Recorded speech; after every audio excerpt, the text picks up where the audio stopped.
ውድ ቻናላችን ቤተሰቦች እንኳን ወደ ቻናላችን በደና መጣችሁ። ምሽት 4 ሰዓት ላይ በተደረገው የመርሲሳይድ ደርቢ ጨዋታ ሊቨርፑል ኤቨርተንን በዲያጎ ጆታ ብቸኛ ግብ 1-2 በሆነ ውጤት ማሸነፍ ችሏል። በዛ ጨዋታ ዙሪያ እንግዲህ ያዩትን ነገር ይዤላችሁ መጥቻለሁ። እናንተስ ምን አያችሁ የሚለውን ነገር እንደዚሁም ደግሞ ለእናንተ የጨዋታው ኮከብ ማን ነበር የሚለው ኮሜንት ሴክሽን ላይ በመጻፍ አሳውቁኝ። ጨዋታው እንግዲህ በጣም የሚገርም ጨዋታ ነበር። በተለይ ሊቨርፑል ሙሉ ለሙሉ በልጧል ማለት እንችላለን። ከመጀመሪያው ደቂቃ ጀምሮ እንግዲህ እስከ 87 88ኛው ደቂቃ ድረስ እንግዲህ ሙሉ ለሙሉ መብለጥ ችሎ ነበር። ኤቨርተኖች እንግዲህ ትንሽ መንቀሳቀስ የቻሉት ፈርስት ሃፍ ላይ 5 ደቂቃ እንደዛ ጥሩ የሆኑበት ጊዜ ነበር። እንደዚሁም ደግሞ ሰከንድ ሃፍ ላይ ደግሞ ወደ መጨረሻው ደቂቃ አካባቢ እንግዲህ ከ88ኛው ከ89ኛው በኋላ እንግዲህ የተሻለ መንቀሳቀስ ችለው ነበር እንጂ ከዛው ውጪ ሊቨርፑሎች ጨዋታውን ሙሉ ለሙሉ መቆጣጠር ችለው ነበር። ከመጀመሪያው ስንነሳ እንግዲህ ባሰላለፉ ስንጀምር እንግዲህ ዛሬ ሊቨርፑል ይዘውት ይገባሉ ብዬ ያሰብኩትን አሰላለፍ አይደለም ይዘው የገባው። በተለይ ደግሞ በረኛው ላይ ኬለኸር ነው በቋሚነት የጀመረው። አሊሰን ይገባል ተብሎ ሲጠበቅ ነበር፣ ነገር ግን ቤንች ላይ መቀመጥ አልቻለም። ምናልባት ምርመራውን አላለፈም ይሆናል። እንደዚሁም ደግሞ ከርቲስ ጆንስ በተከላካይ ስፍራ ላይ ነው የጀመረው፣ በግራ ክንፍ ተከላካይ መስመር ላይ ማለት ነው። ብዙ ጊዜ እዛ ቦታ ላይ ሲጫወት አልተመለከትነው። ከዚህ በፊት ምናልባት አንድ ወይ ሁለቴ ነው እዛ ቦታ ላይ ሲጫወት የተመለከትነው። በየርገን ክሎፕ ጊዜ እንግዲህ እንደዛ ሲጫወት ተመልክተናል። በተለይ ደግሞ የርገን ክሎፕ እንግዲህ አምና ላይ እንግዲህ ኢንቨርተድ ፉልባክ ነበር ሲጫወቱ የነበሩት፣ ልክ ትሬንት አሌክሳንደር አርኖልድ ወደ መሀል እየገባ እንዲጫወት ማለት ነውና በዛ ፎርሜሽን ላይ እንግዲህ አንድ ወይ ሁለቴ እንደዛ ሲጫወት ተመልክተናል እንጂ ከዛ ውጪ እንግዲህ እዛ ቦታ ላይ ሲጫወት አልተመለከትነው።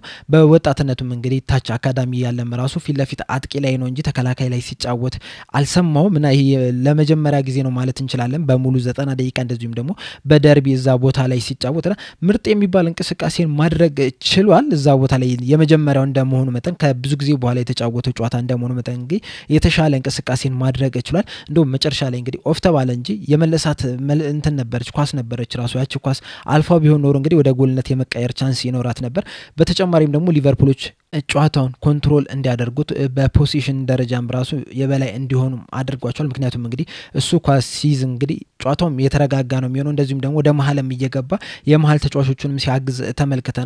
በአጠቃላይ ዛሬ እንግዲህ በጨዋታው ላይ 4 የመሀል ተጫዋቾች ነበር የገቡት፣ 3ቱ ጨምር እና ከርቲስ ጆንስ ማለት ነውና ኳሱን በደንብ እንቆጣጠር አድርጎናል።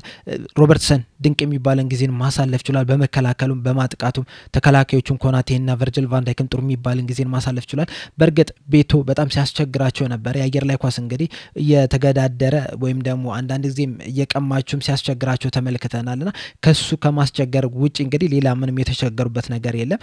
32ኛው ደቂቃ ላይ እንግዲህ ቤቶ የሚገርም ቻንስ አግኝቶ ነበር። ከበረኛው ጋር ፊት ለፊት ተገናኝቶ ነበር። ነገር ግን ሲመታት እንግዲህ አንገል ገጭታበታለች። ያቺ ኳስ ገብታ ቢሆን ኖሮ እንግዲህ ጨዋታው ሙሉ ለሙሉ ይቀየር ነበር። ምክንያቱም እንግዲህ ዛሬ ኤቨርተኖች ይዘውት የገቡትን አሰላለፍ ከተመለከታችሁ ቤቶ ብቻ ነው ወደፊት ያለው እንጂ ሌሎቹ እንዳለ የቀሩት ተጫዋቾች ሲከላከሉ ነው የተመለከትነውና ከቦክስ ውጪ ላይ እንዳለ ሙሉ ሲከላከሉ ተመልክተናል። ለዛም ነው ሊቨርፑል እንግዲህ የተሻለ ቻንስ መፍጠር ያቃታቸው።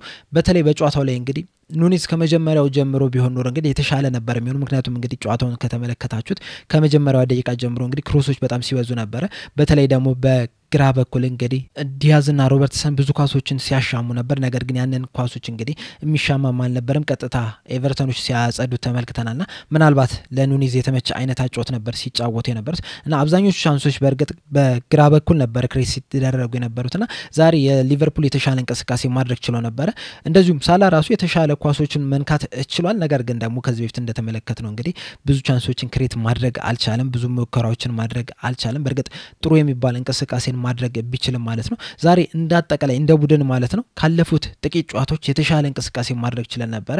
ባለፈው እንግዲህ ከኒውካስል ዩናይትድ ጋር እንደዚሁም ከፒኤስጂ ጋር እንደውም የተሻለ ነበር። ከዛ በፊት ከሳውዛምፕተን ጋር ከፒኤስጂ በፓሪስም ራሱ ያደረግነው ጨዋታ ላይ እንግዲህ ሊቨርፑሎች የተሻለ መንቀሳቀስ አልቻልንም ነበር። ዛሬ ግን የተሻለ መንቀሳቀስ ችለናል። ወደፊት በጣም ስንሄድ ነበር። እንደውም 43ኛው ደቂቃ አካባቢ ድረስ እንግዲህ ወደ ፋይናል ሰርድ 3ኛው የማጥቃት ክፍል ላይ እንግዲህ 100 ኳሶችን ፓስ ማድረግ ችለን ነበር። ኤቨርተኖች 9 ብቻ ነበር ፓስ ማድረግ የቻሉትና ይህንን ስንመለከት እንግዲህ ሊቨርፑሎች የተሻለ ነበሩ።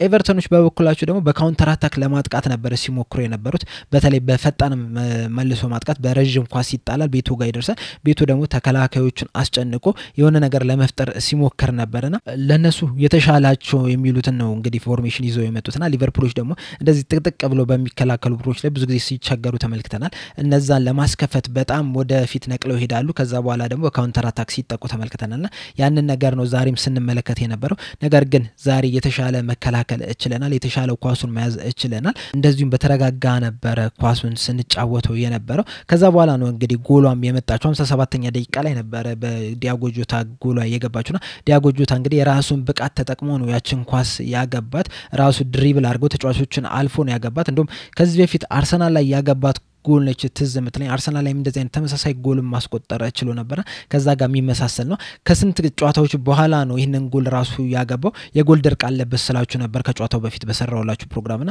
ያንን ነገር እንግዲህ የሰበረ ነው የሚመስለው ከዚህ በኋላም እንግዲህ የተሻለ እንቅስቃሴ ያደርጋል ብዬ ተስፋ አደርጋለሁ ሉዊስ ዲያዝ ዛሬም በጣም ጥሩ የሚባል እንቅስቃሴ ማድረግ ችሏል ግራቨንበርች በጣም ጥሩ ነበር ማካሊስተር በጣም ጥሩ ነበር ማካሊስተርን ካነሳን አይቀር እንግዲህ ታርኮቭስኪ የሰራበትን ፋውል አይታችሁታል 11ኛው ደቂቃ ላይ በሰራበት ፋውል እንግዲህ ቢጫ ካርድ ብቻ ነው የተሰጠው ነገር ግን በጣም አደገኛ የሚባል ፋውል ነበር የሰራበት ምናልባትም እንግዲህ በሌላ ጊዜ ቢሆን ኖሮ በቀይ ካርድ የሚያስወጣው አይነት ፋውል ነው የሰራበት ነገር ግን ኳሷን ቀድሞ አግኝቷታል በሚል ወይም ደግሞ ኳሷን ለመምታት ሲል ነው ዛ ያንን ፋውል የሰራበት በሚል ይመስለኛል ቢጫ ካርድ ብቻ ሰጥተው ያሳለፉት ነገር ግን ደግሞ ማካሊስተርን በክፉኛ ሊጎዳው የሚችል ፋውል ነበር የሰራበትና አደገኛ ፋውል በሚል እንግዲህ በቀይ ካርድ መውጣት ነበረበት ነገር ግን ዳኛው በቀይ ካርድ እንዳይወጣ አድርጎታል እንደዛም ሆኖ ግን ሊቨርፑል እንግዲህ የተሻለ ተንቀሳቅሶ ጎልም አስቆጥሮ አሸንፎ መውጣት ይችላል በዚህ መሰረት እንግዲህ ከአርሰናል ጋር ያለውን የነጥብ ልዩነት እንግዲህ ወደ 12 ማስፋት ይችላል ዋንጫውንም ለማሸነፍ እንግዲህ በጣም እየተቃረበ ነው የሚገኘው ቀጣይ ጨዋታዎችን ከተመለከትን ደግሞ የተሻለ ቦታ ላይ እንዳለ ይሰማናል ምክንያቱም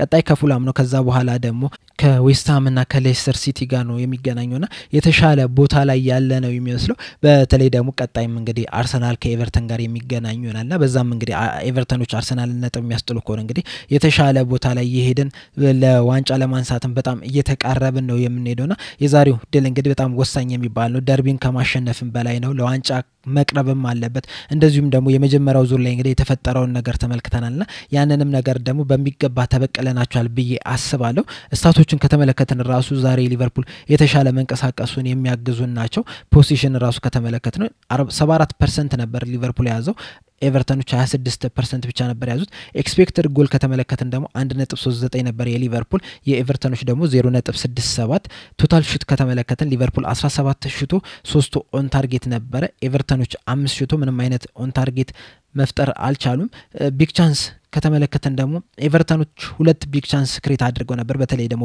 ቤቶ ያገኛት ቢግ ቻንስ እንግዲህ ለምሳት ራሱ ምትከብድ ነችና የኑኔዝን ነው ያስታወሰኝ ከበረኛ ጋር ተገናኝቶ አንግል እንደም በረኛውን አልፎ አንግል የገጨበት አለ አይደለ ከዛ ጋር የሚመሳሰል ነው በርግጥ ይሄ በረኛውንም ባያልፈው ማለት ነውና ሊቨርፑል እንግዲህ አንድ ቢግ ቻንስ ነበር ያገኙት ያንንም እንግዲህ ቢግ ቻንስ ሚስ አድርጎታልና ዛሬ ሊቨርፑል እንግዲህ የተሻለ ቡድን ሆኖ ተመልክተናል ሪፍሬሽ ያደረገን ቡድን ሆኖ ተመልክተናል እንግዲህ ከጨዋታው በፊት በሰጡት ጋዜጣዊ መግለጫ ላይ አሰልጣኝ አርነ ስሎት እንግዲህ ቡድኑ ሪፍሬሽ አድርጓል ሲሉ ነበርና ያንንም ነገር እንግዲህ ቡድኑ ላይ የተመለከትንበት ሁኔታ ነው ያለውና ደስ የሚል ምሽትም ነው ዋንጫውንም እንግዲህ ለማሸነፍ በጣም ጥቂት ቀናት ነው የቀሩን በዛ ላይ ደግሞ በጨዋታው ላይ እንግዲህ ትሬንት አሌክሳንደር አርኖልድን ተመልክተናልና ምናልባት ሐሳቡንም ይቀይር ይሆናል ይሄንን ነገር ሲመለከተው እንግዲህ ሊቨርፑል ዋንጫውን ለማንሳት በጣም እየተጠጋ ነው የሚገኘው በአጠቃላይ በጨዋታው ዙሪያ ያሉት ነገሮች እንግዲህ እንደዚህ ናቸው ነገ ደግሞ ከዚህ በተሻለ መልኩ አሰልጣኝ አርነ ስሎት የሰጡትን አስተያየት እንደዚሁም ተጫዋቾች የሚሰጡትን አስተያየትና ተጨማሪ በጨዋታው ላይ መነሳት ያለባቸው ነጥቦች ይዤላችሁ እመጣለሁ